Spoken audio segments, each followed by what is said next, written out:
بسم اللہ الرحمن الرحیم۔ السلام علیکم ورحمۃ اللہ وبرکاتہ۔ معزز ناظرین، آج ہم حضرت آدم علیہ السلام کے قصے کے اس ایمان افروز سفر کے اگلے مرحلے کی طرف بڑھیں گے۔ اس مرحلے میں ہم جنوں کے ایک گروہ شیطان یا ابلیس کے بھیانک کردار اور انجام کے بارے میں قصہ پیش کریں گے جو قرآن و حدیث سے منقول ہے۔ ناظرین، جیسا کہ پہلے بیان کیا جا چکا ہے کہ انسان کی پیدائش کھنکھارتی ہوئی مٹی یا بجھے ہوئے گارے سے ہوئی، جبکہ جنوں کی پیدائش انسان سے ہزاروں سال پہلے بے دھواں آگ سے ہوئی تھی۔ یہاں سے ہم احادیث مبارکہ کی روشنی میں انسان اور جنوں کے گروہ شیطان کی دشمنی کی بنیاد بیان کرنے جا رہے ہیں، تاکہ آپ شیطان کا سجدے سے انکار کا پس منظر جان سکیں۔ حضرت ابو موسیٰ اشعری سے روایت ہے کہ نبی کریم صلی اللہ علیہ وسلم نے فرمایا، اللہ تعالیٰ نے حضرت آدم علیہ السلام کو تمام زمین سے جمع کی گئی مٹھی بھر خاک سے پیدا فرمایا۔ اللہ تعالیٰ نے حضرت آدم علیہ السلام کو اپنے ہاتھ سے پیدا فرمایا تاکہ ابلیس آپ علیہ السلام سے بڑائی کا دعویٰ نہ کر سکے۔ آپ علیہ السلام جمعے کے دن پیدا فرمائے گئے تھے۔ اس جمعہ کے دن کی لمبائی 40 سال کے برابر تھی۔ آپ علیہ السلام مٹی کے بنائے ہوئے ایک جسم کی صورت میں 40 سال تک پڑے رہے تھے۔ فرشتے جب اس جسم کے پاس سے گزرتے تھے تو ڈر جاتے تھے۔ سب سے زیادہ خوف زدہ یہی شیطان ہوتا تھا، مگر تکبر میں آ کر وہ جب بھی اس پاکیزہ جسم کے قریب سے گزرتا تو اس جسم کو جان بوجھ کر ٹھوکر لگاتا۔ اس جسم میں سے ایسے آواز آتی جس طرح مٹی کے برتن سے کوئی چیز ٹکرائے تو آواز آتی ہے۔ وہ اس بے جان بدن کے منہ سے داخل ہوا اور دوسری طرف سے نکل گیا۔ اس نے فرشتوں سے کہا، اس سے مت ڈرو، تمہارا رب صمد ہے، مگر یہ بدن تو کھوکھلا ہے۔ اگر مجھے اس پر قابو دیا گیا تو میں اسے ضرور تباہ کر دوں گا۔ یہی اس واقعے کا وہ اہم موڑ ہے جس سے اس شیطان کی انسان دشمنی کا آغاز ہوا۔ حضرت آدم علیہ السلام کی تخلیق مکمل ہونے کے بعد اللہ کے حکم سے فرشتوں نے تعظیمی سجدہ کیا، مگر جنوں کے اس گروہ شیطان یا ابلیس نے سجدہ کرنے سے انکار کر دیا۔ اسی کو قرآن مجید میں ذکر کیا گیا ہے، فَسَجَدُوا إِلَّا إِبْلِيسَ لَمْ يَكُن مِّنَ السَّاجِدِينَ۔ ترجمہ: سب نے سجدہ کیا سوائے ابلیس کے، وہ سجدہ کرنے والوں میں سے نہ ہوا۔ اس پر اللہ تعالیٰ نے فرمایا، جب میں نے تجھے حکم دیا تو تجھے کس چیز نے سجدہ کرنے سے روک دیا؟ تو اس نے کہا، میں اس سے افضل ہوں، تو نے مجھے آگ سے پیدا کیا ہے اور اس کو مٹی سے پیدا کیا ہے۔ اسی بات کو قرآن مجید میں ذکر کیا گیا ہے، قال ما منعک الا تسجد اذ امرتک قال انا خیر منہ خلقتنی من نار وخلقتہ من طین۔ سورہ اعراف۔ اب ہم شیطان کے اس انکار کی وجہ ایک مشہور مفسر کی زبانی جانتے ہیں۔ مفسرین میں سے بڑے مفسر علامہ ابن سیرین کہتے ہیں، شیطان نے اس معاملے میں غلط اندازہ لگایا ہے جسے قیاس کرنا کہتے ہیں۔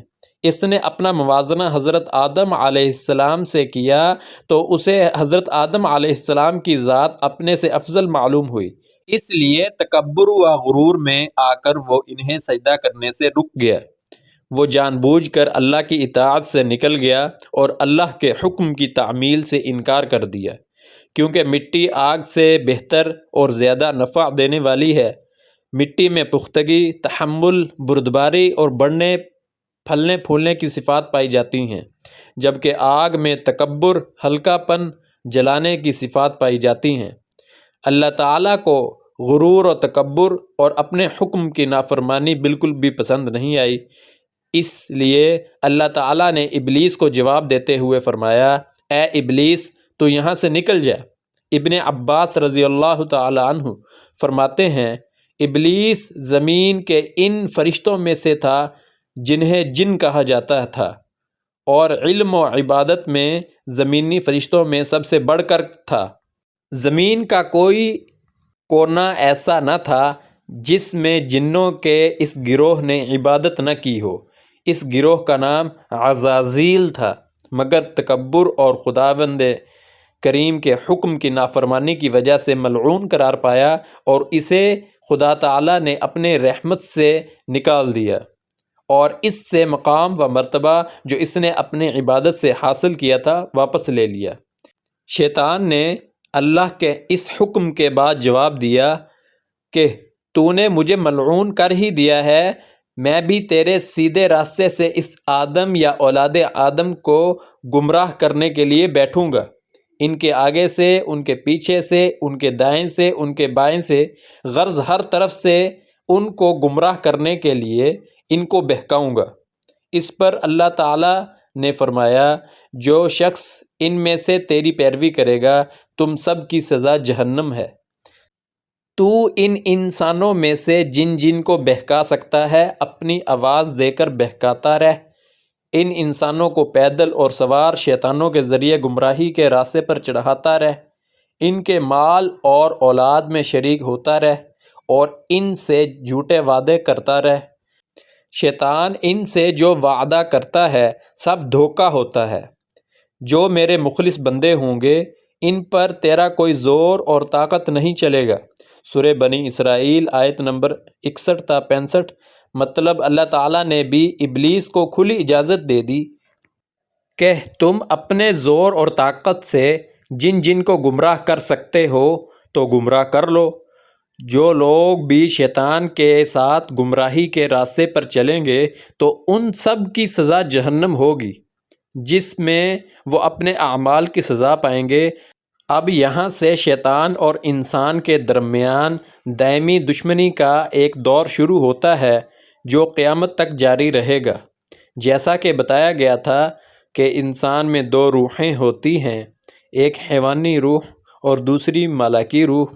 اب اگر انسان اپنے جائز حیوانی ضروریات کو پورا کرے گا، جیسے کھانا پینا، سونا، یا جائز طریقے سے جنسی خواہش کو پورا کرنا، تو وہ بھی اس کی ملائکی روح کو طاقتور بنائے گی۔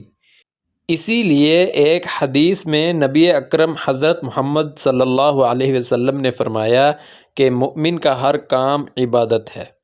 اگر وہ ناجائز طریقے سے حیوانی روح کو فائدہ پہنچائے گا تو یقیناً یہی شیطان کے بہکاوے میں آنا کہلائے گا، اور اگر انسان اپنی فرشتوں والی ملائکی روح کو فائدہ پہنچائے گا تو یقیناً وہی کامیاب انسان ہے، وہی اللہ کے مخلص لوگ ہیں۔ جیسا کہ صحابہ اکرام کو اللہ پاک نے رضوان اللہ علیہم اجمعین کہا، اور اس طرح اولیاء اکرام، بزرگان دین اور دنیا بھر کے نیک لوگ دراصل اللہ کے مخلص لوگ ہیں جو شیطان کے بہکاوے میں نہیں آ سکے۔ شیطان کی یہی انسان دشمنی دراصل آدم علیہ السلام سے شروع ہونے والی انسانیت کا امتحان بھی ہے، اور اسی امتحان کی بنیاد پر کامیاب اور ناکام ہونے والے انسانوں کو قیامت کے روز جزا و سزا کا ذریعہ بھی ہے۔ اس کے بعد حضرت آدم علیہ السلام اور ان کی پیٹھ سے پیدا ہونے والی ان کی بیوی کا کیا تذکرہ ہے، اس واقعہ کو ہم اپنے اگلے مرحلے میں بیان کریں گے۔ محترم ناظرین، اگر ویڈیو اچھی لگی ہو تو ویڈیو کو لائک کریں، دوستوں میں شیئر کریں اور چینل کو سبسکرائب کر دیں۔ اگلی ویڈیو تک کے لیے اجازت دیجیے۔ اللہ نگہبان۔